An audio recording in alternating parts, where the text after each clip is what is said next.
Hi, I am the spirit of music, and I'm so excited to tell you a little about how people have come to understand me.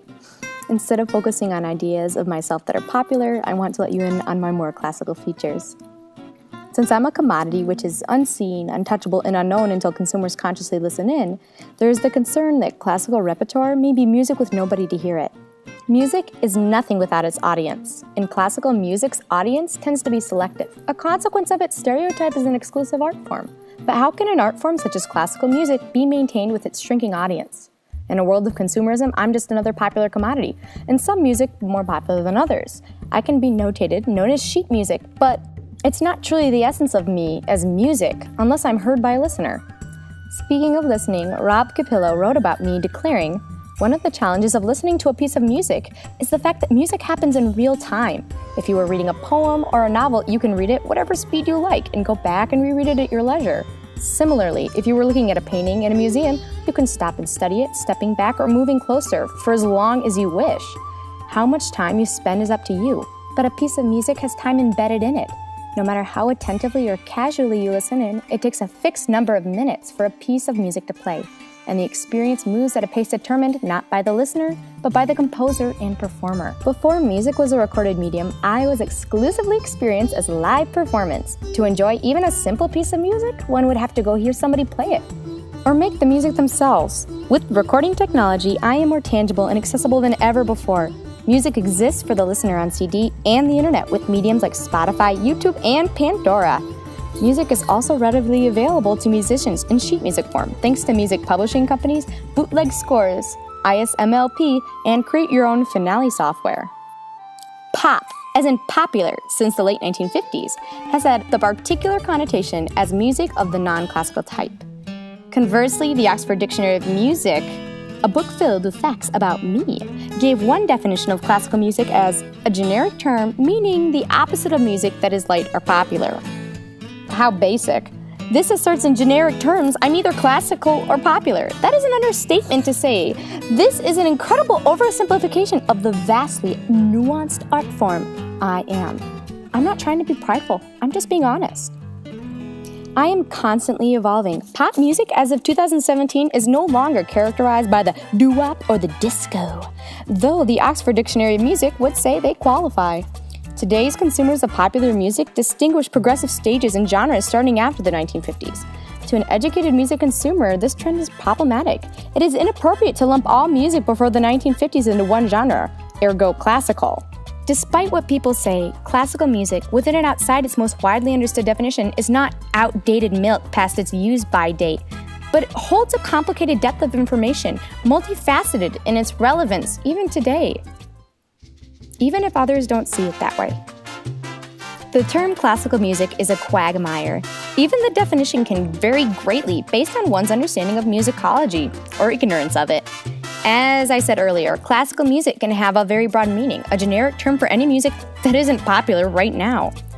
In contrast to the definition of the classical genre, that is quite simplistic.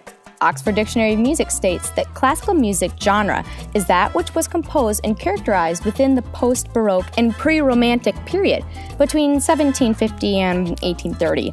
It is typified by the classical symphony and the concerto. When it refers to the stylistic context, classical music is possessed of an orderly nature and expressed with the qualities of clarity, balance, emphasizing formal beauty as opposed to emotional expression, which isn't to say that it's lacking in emotional qualities. The least distinct definition given implies classical music is that which has a more permanent rather than temporary value. But by dividing me into two categories, classical and pop, the consequences are an oversimplification of a more complex musical identity.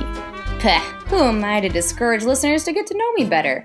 In fact, I'd actually encourage any listener to spend time to become a little bit of a musicologist, to increase their enjoyment of classical and popular music.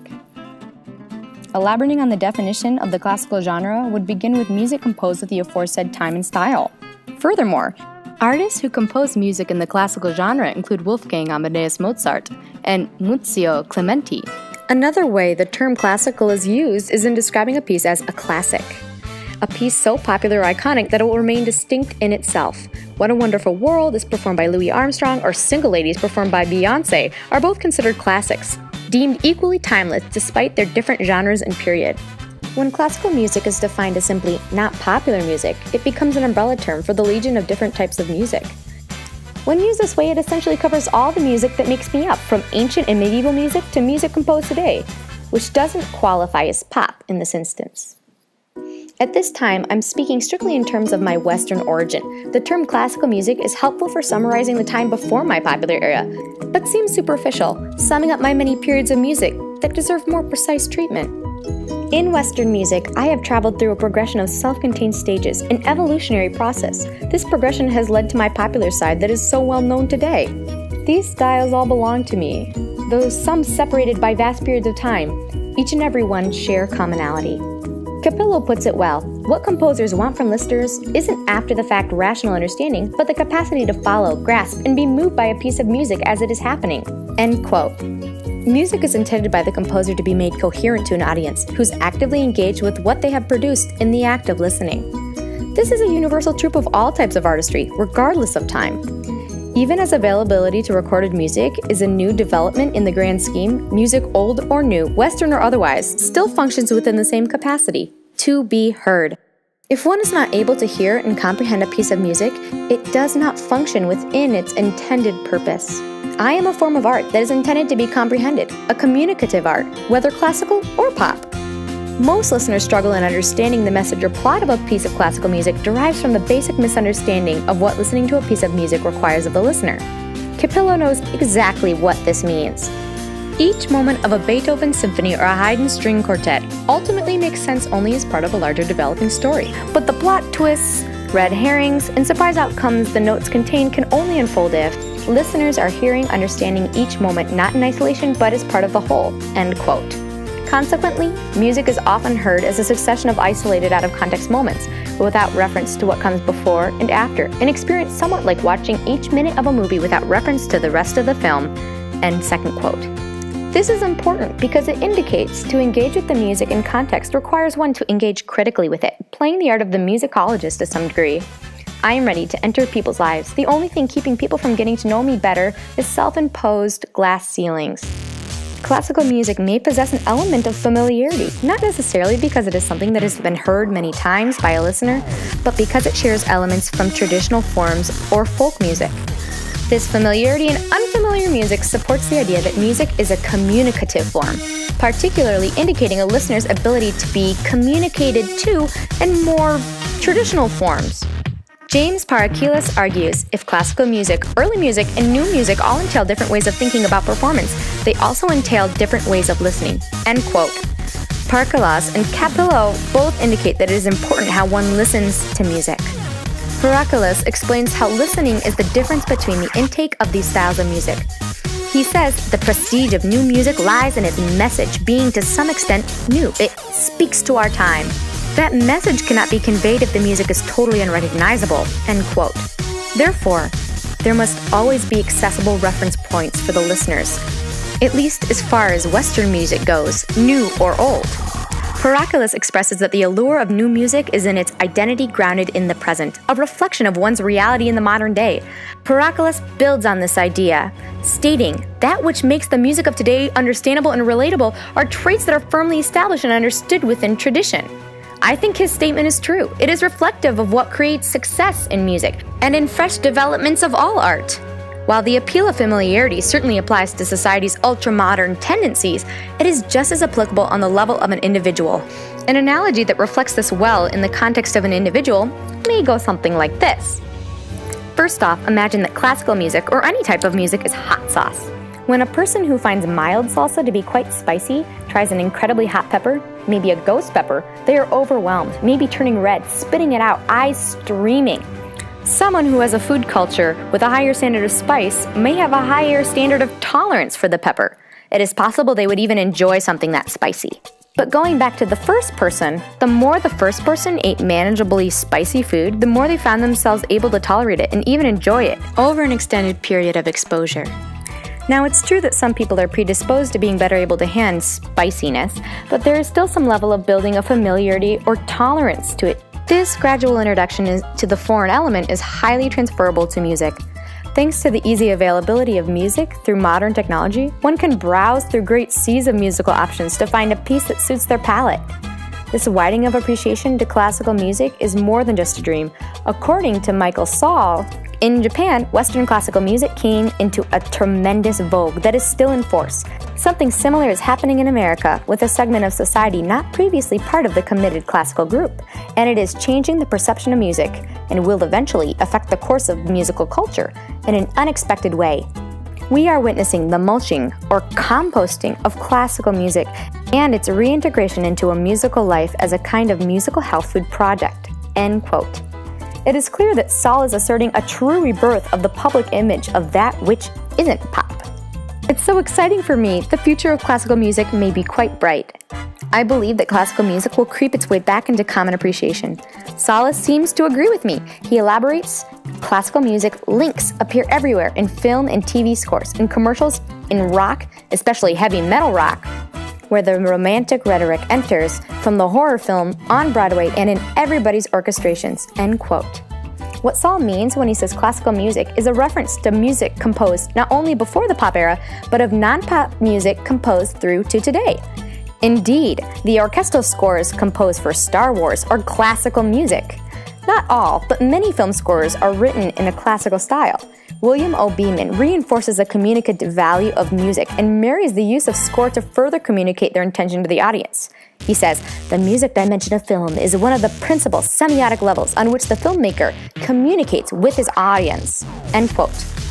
One of the most memorable moments of the Star Wars movies is when Darth Vader is doing his thing. It doesn't matter which thing, because anybody who thinks of Darth Vader will most likely conjure up the tune bum bum bum bum ba-dum bum ba-dum.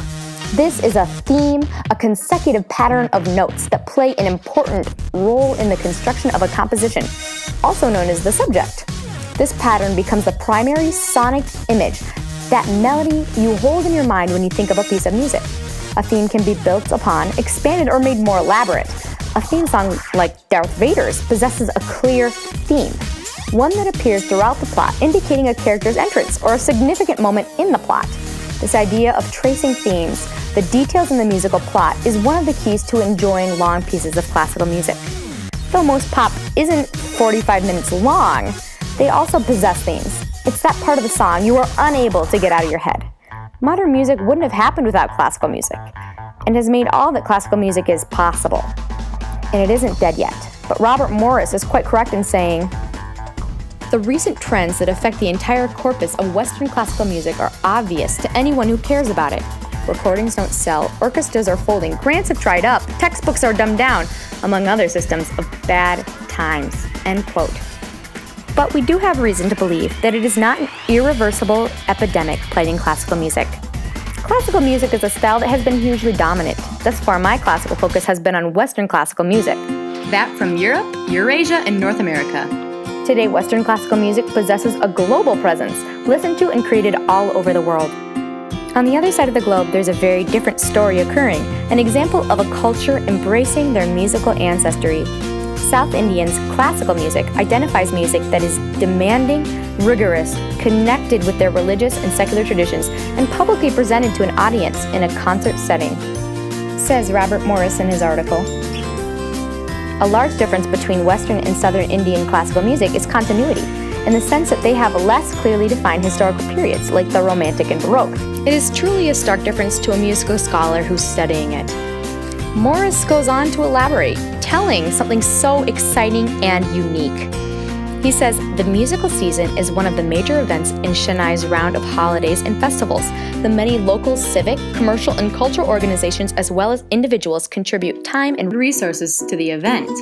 For instance, banks and companies will each print their own free booklet listing the time, place, and program of the well over 1,000 concerts presented during the season." End quote.